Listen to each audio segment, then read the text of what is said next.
Hello everyone, I am doctor Avadhesh Sharma. Welcome to our Aspire lesson channel. और यहाँ पे आज हम रिप्रोडक्शन यूनिट में हम पढ़ने वाले हैं chapter third, and that is the third chapter of the 12th NCERT। And अगर हम एग्जामिनेशन पॉइंट ऑफ व्यू से बात करें तो अगर 12th के बोर्ड की बात की जाए तो यहाँ से एक लॉन्ग क्वेश्चन 100% श्योर है, यानी कि 4 to 5 मार्क्स का एक क्वेश्चन, और उसके साथ कुछ शॉर्ट आंसर क्वेश्चंस भी यहाँ से आते हैं। ये मान के चलिए कि ये सिंगल चैप्टर आपको बोर्ड्स के अंदर कम से कम 8 से 10 मार्क्स का क्वेश्चन देने वाला है। क्लियर। और वहीं पे जब हम नीट के पॉइंट ऑफ व्यू से बात करें तो यहाँ से 3 to 4 questions in every year पूछे गए हैं और आगे भी पूछे जाएंगे, क्योंकि ये दोनों एग्जाम्स के पॉइंट ऑफ व्यू से ये बहुत इंपॉर्टेंट चैप्टर होता है। That is the human reproduction, chapter 3 human reproduction, जहां पे हम सबसे पहले बात करने वाले हैं ह्यूमन रिप्रोडक्टिव सिस्टम की। अब ह्यूमन रिप्रोडक्टिव सिस्टम की अगर बात करें तो यहाँ पे मेल रिप्रोडक्टिव सिस्टम और फीमेल रिप्रोडक्टिव सिस्टम दोनों स्ट्रक्चर्स की बात की जाएगी। दोनों स्ट्रक्चर्स में क्या क्या स्ट्रक्चर्स प्रेजेंट होते हैं, जैसे कि अगर हम बात करें फीमेल रिप्रोडक्टिव स्ट्रक्चर में, तो जो प्राइमरी रिप्रोडक्टिव स्ट्रक्चर है that is the ovary. Ovary is the primary reproductive structure in female, like the primary sex organ, जहां पे ओवम का फॉर्मेशन होता है और ये ओवम यहां से रिलीज होगा, फिर इधर की तरफ मूव करेगा। अल्टीमेटली यहां पे अगर हम बात करें this vagina provides the insemination process, और इस प्रोसेस के थ्रू, और ये बर्थ कैनाल का भी काम करते हैं। अभी आगे इसके बारे में डिस्कस करेंगे और जो भी हमारे लेक्चर्स होंगे उसके बारे में प्रॉपर इसके बारे में बात करी जाएगी। ओवरियन लिगामेंट्स यहाँ पे प्रेजेंट होते हैं जो ओवरी को होल्ड करे रहते हैं। इसके साथ साथ अगर हम बात करें कि मेल रिप्रोडक्टिव स्ट्रक्चर की, तो primary sex organ are the testis, and इस टेस्टिस के साथ लगा हुआ एपिडिडाइमिस का पार्ट है जो इस इधर से वासा डिफरेंस के थ्रू यहाँ से सीमेन ट्रांसफर हो रहा है, स्पर्म ट्रांसफर हो रहे हैं, और यहाँ पे सेमिनल वेसाइकिल जो कि स्पर्म का या कह सकते हैं सीमेन का जो मेन पार्ट बनाता है, ऑलमोस्ट 70% पार्ट बनाता है। ये सारी बातें हम लोग चैप्टर के अंदर डिस्कस करने वाले हैं बहुत ही डिटेल में। क्लियर। चलिए, इसके बाद अगर हम देखें तो यहाँ पे मेल रिप्रोडक्टिव स्ट्रक्चर का एक्सटर्नल डायग्राम दिया हुआ है, जहां पे हम देखते हैं कि external genitalia is the penis which facilitate the insemination process. और यहाँ पे पूरा जो स्पर्म का फॉर्मेशन हो रहा है उसके साथ अगर हम बात करें तो यहाँ पे सीमेन का फॉर्मेशन होता है सेमिनल वेसाइकिल में, और मोस्टली 70% पार्ट यहाँ से, और करीब 30% पार्ट प्रोस्टेट ग्लैंड से प्रोड्यूस होता है। और उसके बाद फिर इंसेमिनेशन की प्रोसेस के थ्रू क्या किया जाता है, सीमेन को ट्रांसफर किया जाता है in the female reproductive tract. और उसके बाद देखिए ये बड़ा क्लियर व्यू है यहाँ पे कि कहाँ पे, कि यहाँ पे प्रेजेंट होते हैं सेमनीफेरस ट्यूब्यूल, जहाँ पे एक्चुअली स्पर्म फॉर्मेशन की प्रोसेस होती है।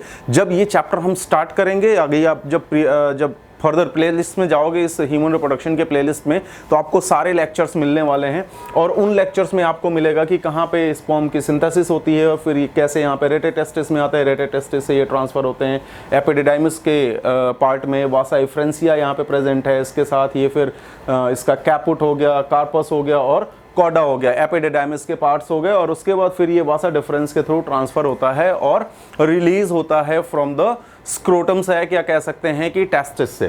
क्लियर। अब टेस्टिस भी बॉडी से बाहर प्रेजेंट होती है और स्क्रोटम सैक में क्यों प्रेजेंट होती है, ये सारा कुछ हम लोग बताने वाले हैं कहाँ पे, जो हमारे फर्दर लेक्चर्स हैं, जब आप देखोगे उसमें सब कुछ आपको डिटेल में मिलेगा। फिर जब हम फीमेल रिप्रोडक्टिव सिस्टम की बात करेंगे, जिसके बारे में हम लोग डिस्कशन करने वाले हैं लेक्चर्स में, तो यहाँ पे जो प्राइमरी सेक्स ऑर्गन है दैट इज द ओवरी, और यहाँ पे ओवम का फॉर्मेशन होगा और ये ओवम रिलीज होगा, और फिर ये इनफंडिबुलम से होते हुए एम्पुला, और उसके बाद एम्पुलरी रीजन में फर्टिलाइजेशन होगा। फर्टिलाइजेशन होने के बाद यहाँ पे जाइगोट का फॉर्मेशन हुआ, जाइगोट ट्रैवल करेगा, एम्ब्रियोनिक डेवलपमेंट होगा, इम्प्लांटेशन की प्रोसेस होती है यूट्रस वाले पोर्शन में, जो कि ये पूरा पोर्शन आप देख रहे हो, ये यूट्रस का पोर्शन है, ये सर्विक्स हो गया, ये इसकी क्या कहते हैं पूरा कैविटी हो गई, ये फंडस वाला पार्ट हो गया। तो बहुत सारी चीजें हम लोग डिस्कस करने वाले हैं इस पूरे चैप्टर के अंदर। बच्चों बहुत इंपॉर्टेंट चैप्टर है और बहुत ही इंटरेस्टिंग चैप्टर है। क्लियर। चलिए देखिए ये है ओवरी का प्रॉपर व्यू, और यहां से अगर हम देखें तो प्रॉपर ओवेरियन साइकिल भी बहुत इंपॉर्टेंट है। अगर हम आपसे बोलें तो ये समझ लीजिए कि ये जो प्रॉपर ये जो डायग्राम आपको दिख रहा है आपके एनसीईआरटी में भी दिया हुआ है, और इसके साथ साथ इसमें जो ओवेरियन साइकिल चलती है, ये प्रॉपर समझ लीजिए कि आपके बोर्ड्स के लिए बहुत ही इंपॉर्टेंट है, और नीट में 100% एक क्वेश्चन यहां से पक्का है। क्लियर है? चलिए देखते हैं। सबसे पहले अगर हम बात करें तो यहाँ पे प्राइमरी फॉलिकल्स का फॉर्मेशन होता है, प्रीमोर्डियल फॉलिकल, फिर प्राइमरी फॉलिकल, फिर डेवलपिंग फॉलिकल्स होते हैं, फिर सेकेंडरी, टर्सरी, ये सब फॉलिकल्स का फॉर्मेशन होता है। फिर ग्राफियन फॉलिकल का फॉर्मेशन होगा, और ग्राफियन फॉलिकल, और यहाँ पे जो oocytes होते हैं वो डिवाइड होता है, उसकी मियोसिस कंप्लीट होती है, मियोसिस फर्स्ट कंप्लीट होने के बाद सेकेंडरी oocyte बनता है। फिर जब ये ग्राफियन फॉलिकल होगा तो यहाँ पे कुछ हार्मोनल चेंजेस होते हैं जिसकी वजह से ग्राफियन फॉलिकल क्या होता है, रप्चर होता है। रप्चर होने के बाद इसमें से जो ओवम है वो क्या हुआ, रिलीज हो गया, और फिर ये बन गया क्या, कार्पस ल्यूटियम। क्लियर? और कार्पस ल्यूटियम फिर क्या होता है, कुछ टाइम तक प्रोजेस्टेरॉन की सिंथेसिस करेगा, और फिर ये क्या करेगा, जब फर्टिलाइजेशन की प्रोसेस अगर हो गई तब तो ये परसिस्ट करेगा, अदरवाइज ये क्या होगा, डिजनरेट हो जाएगा और कार्पस एल्बिकेंस में कन्वर्ट हो जाएगा। तो ये सारी चीजें किस तरीके से यहाँ पे मेंटेन होती हैं, कौन सा हार्मोन यहाँ पे काम करता है, कौन से हार्मोन का लेवल किस तरीके से ज्यादा रहता है, कम रहता है, किस प्रोसेस के थ्रू काम कर रहा है, ये सारी चीजें हम लोग लेक्चर में डिस्कस किए हुए हैं। इसको आप लोग एक बार फर्दर प्लेलिस्ट में जाइए, इससे रिलेटेड जो भी लेक्चर्स हैं उनको फॉलो करिए, उसके रिलेटेड नोट्स बनाइए। इवन आपको नोट्स पीडीएफ के फॉर्म में मिल भी जाएंगे, लेकिन आप लोग अपने हिसाब से एक नोट्स बनाइए जिस पे आप लोग प्रॉपर अपने हिसाब से जो चीजें लिखे हो आपको पता होना चाहिए, कौन सी चीज कहां लिखी हुई है, किस तरीके से एक्सप्लेन करना है, तो बहुत इंपॉर्टेंट है। फिर जब हम बात करते हैं गैमेटोजेनेसिस की, तो बच्चों गैमेटोजेनेसिस में अगर हम बात करें तो पूरा ये टेस्टिस के अंदर की प्रोसेस है एक्चुअली में। तो ये चूंकि माइक्रोस्पोरोजेनेसिस या फिर हम कह सकते हैं स्पर्मेटोजेनेसिस। देखिए गैमेटोजेनेसिस की अगर बात करें तो दो टाइप की गैमेटोजेनेसिस होगी। एक क्या होगी, स्पर्मेटोजेनेसिस,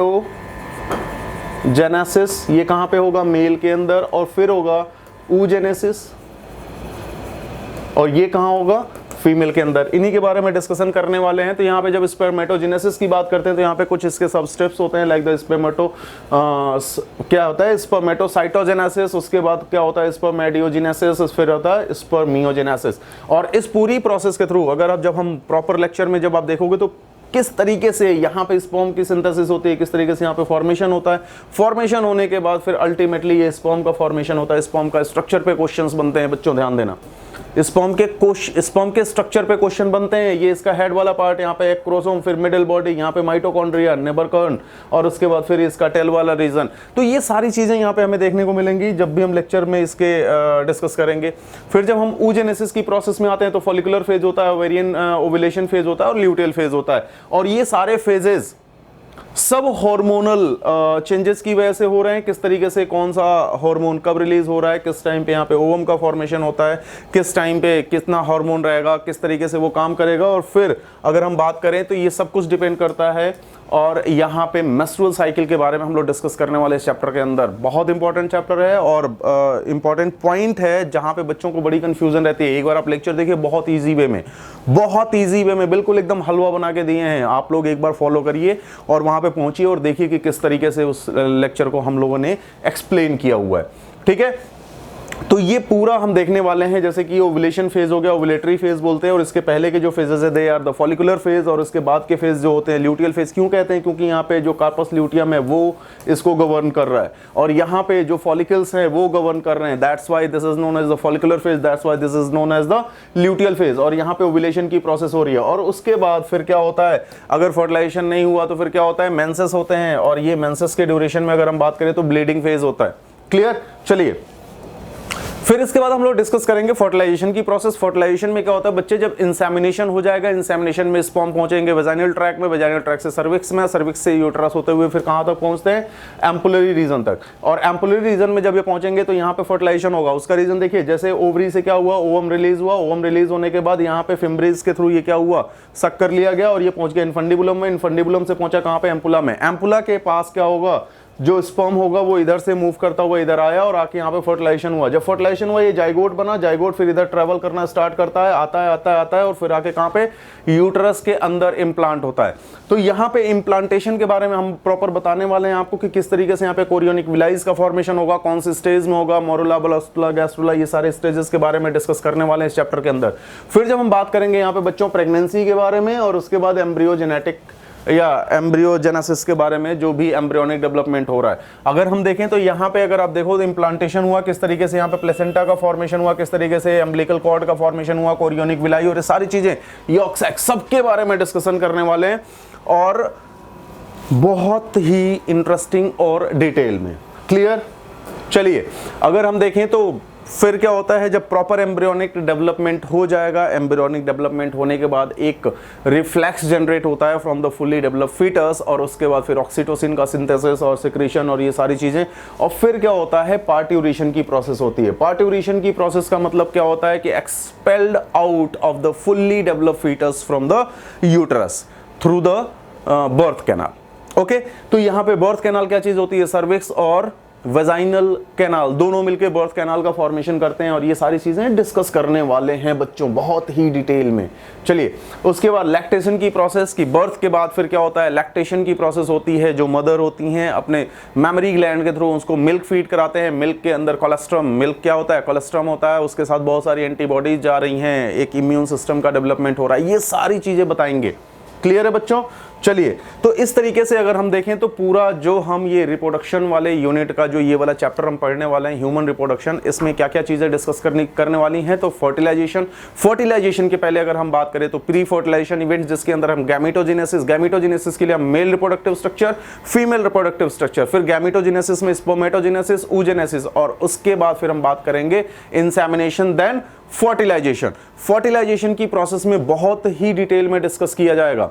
और उसके बाद जब फर्टिलाइजेशन हो जाएगा, फिर जो जाइगोट हुआ और फिर जो डेवलपिंग एम्ब्रियो है उसका मूवमेंट, और मूवमेंट होने के बाद फिर वो कहां पहुंचेगा, यूट्रस में, वहां पे उसके इम्प्लांटेशन की प्रोसेस, इम्प्लांटेशन के टाइम पे कौन सा हार्मोन, इवन प्रेगनेंसी हार्मोन्स क्या होते हैं, ये सारी चीजें डिस्कस करने वाले हैं। और फिर जो एम्ब्रियोनिक डेवलपमेंट है, पूरा जो 9 मंथ का जेस्टेशन पीरियड है, उस पूरे पीरियड में किस टाइम पे कौन सा ऑर्गन डेवलप हो रहा है, किस तरीके से डेवलप हो रहा है, कौन से हार्मोन्स वहां पे काम कर रहे हैं, ये सारे हार्मोन्स के बारे में। और उसके बाद हम बात करेंगे फीटल रिफ्लेक्स की, जो क्या करेगा, एक पार्ट्यूरेशन की प्रोसेस क्रिएट कराएगा। पार्ट्यूरेशन होगा उस टाइम पे कौन सा हार्मोन होगा, कौन सा हार्मोन रिलैक्स करेगा, कौन सा हार्मोन कॉन्ट्रैक्शन क्रिएट करेगा। और फिर हम बात करेंगे लैक्टेशन वाली प्रोसेस, और ये सारी प्रोसेसेस के बारे में डिस्कस करके ये चैप्टर हम लोगों ने खत्म किया है। तो आप एक बार हमारे ये प्लेलिस्ट को ओपन करिए और इससे रिलेटेड जितने भी क्वेश्चंस हैं, जितने भी लेक्चर्स हैं, उनको देखिए, उससे रिलेटेड नोट्स बनाइए, उससे रिलेटेड जो भी हमारे डाउट सेशन है उसको अटेंड करिए,